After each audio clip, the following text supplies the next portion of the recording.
ഞാൻ കുറേ കാലമായി എജുമാർട്ട് പോകണം വിചാരിക്കണേ. എനിക്ക് എന്തൊക്കെയോ വാങ്ങണ്ടായിരുന്നു. ഞാനങ്ങനെ എന്തൊക്കെയോ കണ്ടാണ് പോയത്. അങ്ങനെ എജുമാർട്ട് കണ്ടപ്പോൾ പുറത്തുനിന്ന് കണ്ടപ്പോൾ ഞാൻ വിചാരിച്ച് ഫുള്ള് ചെരുപ്പും അങ്ങനെ പറഞ്ഞ കുറേ സാധനങ്ങളായിരുന്നു. പക്ഷെ ഉള്ളോട്ട് കയറിയപ്പോൾ നല്ല അടിപൊളി എസ്തെറ്റിക് ലുക്കുള്ള സംഭവമായിരുന്നു. കുറച്ച് ഉള്ളോട്ട് കയറിയപ്പോൾ എനിക്ക് മനസ്സിലായി നല്ല അടിപൊളി സ്ഥലമാണ്. ഉള്ളിൽ നല്ല അടിപൊളി പെൻസും നല്ല അടിപൊളി കളക്ഷൻസ് ഉണ്ടായിരുന്നു. പിന്നെ നമ്മളെ ജേർണലിൻ്റെ സെറ്റും കുറോമിയും മൈമെലഡിയും കിറ്റും എന്നൊക്കെ പറഞ്ഞ് കുഞ്ഞു കുഞ്ഞു കുറേ ബുക്സും ലബുബുവിൻ്റെ ബുക്സൊക്കെ കുറേ ഉണ്ടായിരുന്നു. ഞാനെന്തോ പോയി നോക്കിയത് നല്ല സ്റ്റിക്കേഴ്സ് ഉണ്ടോയെന്നാണ്. പക്ഷെ നല്ല സ്റ്റിക്കേഴ്സൊന്നും ഞാൻ കണ്ടില്ല. എനിക്കിഷ്ടമായില്ല സ്റ്റിക്കേഴ്സൊന്നും. അപ്പം ആ സ്റ്റിക്കേഴ്സൊന്നും വാങ്ങിയില്ല. പിന്നെ നല്ല ക്യൂട്ട് നല്ല നല്ല പിൻട്രസ്റ്റ് വൈബുള്ള സാധനങ്ങളൊക്കെ ഉണ്ടായിരുന്നു അവിടെ നല്ല ക്യൂട്ട് യൂണിക്കോണിൻ്റെ ബുക്കും നല്ല സോഫ്റ്റുള്ള ബുക്കും ഒക്കെ ഉണ്ടായിരുന്നു. പിന്നെ പോപ്പിറ്റിൻ്റെ പെന്നും നല്ല വെറൈറ്റി പെൻസൊക്കെ ഉണ്ടായിരുന്നു. പിന്നെ അങ്ങനത്തെ ഓരോ ക്രാഫ്റ്റിൻ്റെ ആവശ്യമുള്ള സാധനമൊക്കെ ഉണ്ടായിരുന്നു. ബ്രഷും അങ്ങനെ എല്ലാ സാധനവും ഉണ്ട് കേട്ടോ. നമ്മൾ വിചാരിക്കും പോലെ നല്ല അടിപൊളി കളക്ഷൻ ഉള്ളൊരു സ്ഥലമായിരുന്നു. ഞാൻ വിചാരിച്ചതിനേക്കാളും നല്ല അടിപൊളിയായിരുന്നു കേട്ടോ കാണാൻ.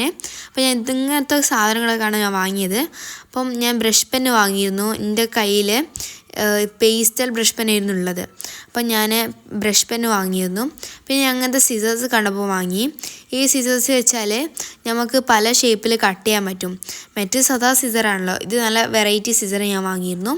പിന്നെ ഞാൻ ഇങ്ങനത്തെ കുറച്ച് നൂല് വാങ്ങി. പിന്നെ ഞാൻ കാലിഗ്രാഫി പെന്ന് വാങ്ങിയിരുന്നു. കാരണം എനിക്ക് കാലിഗ്രാഫി കോമ്പറ്റീഷന് പോകാനുണ്ടായിരുന്നു. പെന്ന് എങ്ങനെ ഉണ്ടെന്ന് ഞാൻ വീട്ടിൽ നിന്ന് ട്രൈ ചെയ്ത് നോക്കിയിരുന്നു. നല്ല അടിപൊളി പെന്നാട്ടോ. 3 പെൻസാണുള്ളത്. അത് 3 തിക്നെസ്സിലാണ്. ഇത് ഏറ്റവും ചെറുത്, പിന്നെ അതിൻ്റെ വലുതുണ്ടായിരുന്നു. ഇതാണ് കേട്ടോ ഏറ്റവും വലുത്. അങ്ങനെ പറഞ്ഞ് 3 ഇതില്ലേ. ഇതെന്ത് കാലിഗ്രാഫി വേണം ചെയ്താൽ ഞാൻ അറബിക് കാലിഗ്രാഫിക്കാണ് പോയത്.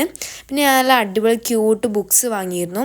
ഒന്ന് കുറോമിൻ്റെ ബുക്കാണ്, നല്ല ലോക്കൊക്കെ ഉള്ള സൈഡിൽ പെന്നൊക്കെ ഉള്ള നല്ല അടിപൊളി ബുക്കാണ്. എനിക്കെല്ലാം ഇഷ്ടമായി. പിന്നെ ഒന്ന് അനിയത്തിക്ക് വാങ്ങിയിരുന്നു. പിന്നെ ഒന്ന് എനിക്കാണ് ഈ ബുക്ക്. ഇത് നല്ല തിരിക്കുമ്പോൾ വേറെ വേറെ ഇമോജിയൊക്കെ വരുന്ന ഉള്ളിൽ ലൈൻസൊക്കെ ഉള്ള ഒരു വെറൈറ്റി ബുക്ക്. ഞാൻ ഇവിടെ കണ്ടില്ലായിരുന്നു അങ്ങനത്തെ ബുക്ക്. ഞാൻ ഇത്രയും സാധനങ്ങളാട്ടോ വാങ്ങിയത്. അപ്പം നിങ്ങൾ എജുമാർട്ട് പോയിട്ടുണ്ടെങ്കിൽ കമൻറ്റ് ചെയ്യാം.